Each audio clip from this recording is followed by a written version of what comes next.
Subscribe and comment now for your chance to win a $25 Amazon gift card. In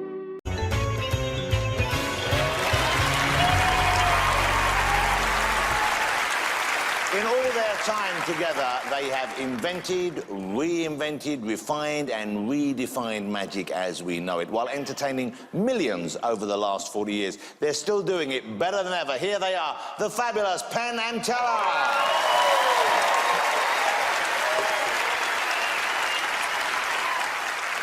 There's a kind of magic called gospel magic.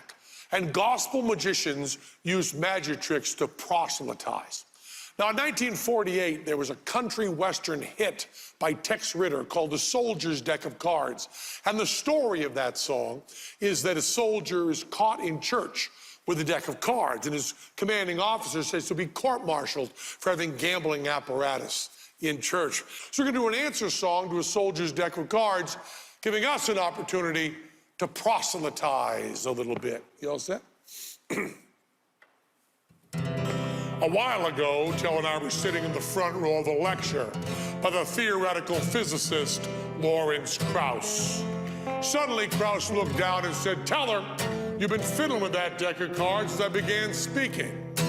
Do you find me so dull that you have to amuse yourself with trivial tricks and manipulations?" Teller stood up and addressed Lawrence and the entire audience. "Not at all, Dr. Krauss," Teller began. "I'm listening to every word you say.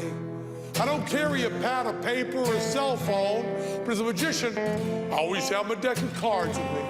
I use that deck and my knowledge of magic to take notes. Please allow me to recap what you've covered so far." And Teller fanned the cards out. "You know, Lawrence, you're a very well-known atheist. As I look over the faces of the cards, I notice there's no God among them. The universe of my deck, like the universe of your speech, contains kings, queens, millions of number combinations, and, well, even a couple of jokers, but no God can be found." Teller motioned the professor, and Lawrence Krauss, he stood up right there in the audience. Teller explained that he would riffle down the deck, and the professor should yell, "Stop!" to select a random particle from the universe of Teller's deck. Well, Teller riffled, professor yelled. Teller showed the card to the professor and to the entire audience. It was the 3 of clubs, and we all promised ourselves we'd remember it. Teller returned the card to the deck and handed the deck to Lawrence to shuffle. Teller took the fully shuffled cards back to the professor and took a quick look at the random order of the faces. You know, every random order contains some intrinsic qualities. The 4 aces always remind me of the 4 fundamental interactions in nature. The ace of diamonds, that reminds me of electromagnetism. And electromagnetism is a force responsible for practically all the phenomena encountered in daily life. Ordinary matter takes its form as a result of molecular forces between individual molecules. The ace of diamonds, electromagnetism, that holds our world together.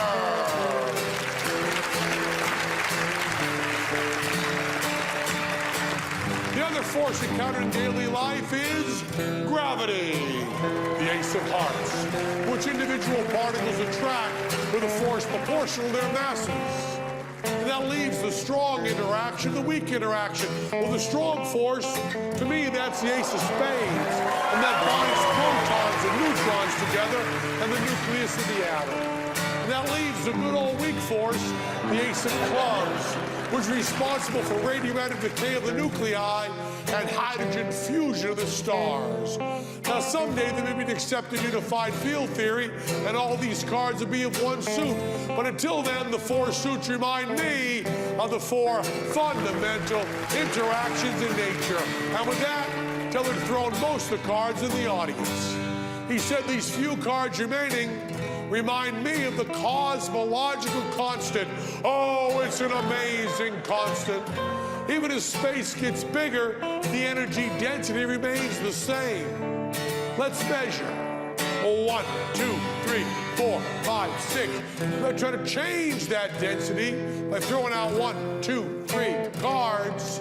The energy density, but it still remains 1, 2, 3, 4, 5, 6, and it keeps working, you know.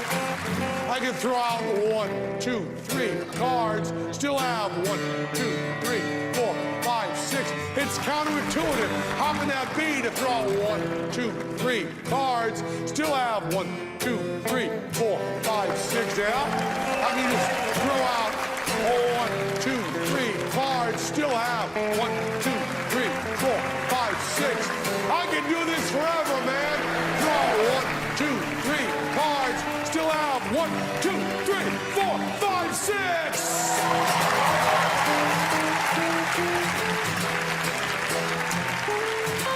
Now, to do this trick with cards, I need sleight of hand. But the cosmological constant is really the way energy density of the universe works. I'm more amazed than any fiction or magic trick until I reached in his pocket. He pulled out a balloon. He began blowing it up as he explained. This brings us to the forefront of science, the Higgs boson. Now, the theory was that particles only have mass because of an unmeasured theoretical field that they move through. This may seem like an invisible God, but the difference is it can be tested. The Large Hadron Collider tested it, and it sure looked like the predicted Higgs lasted for a billionth of a billionth of a second before going poof and leaving behind the telltale signature of our freely selected 3 of clubs, which lasted just long as we measured before vanishing. Teller took a breath. He said, "Let my hands represent quantum nothingness." Professor Lawrence Krauss looked, and he said, "Teller, please, just sit down and shut up."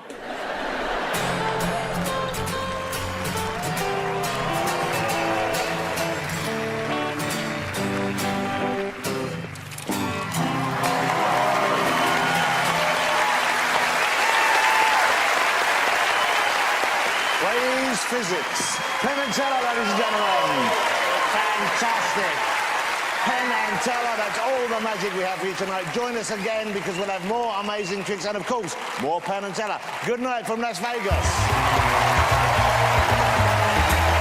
Thanks for watching. Subscribe and comment now for your chance to win a $25 Amazon gift card. Learn this trick and more instantly at madmagic.com.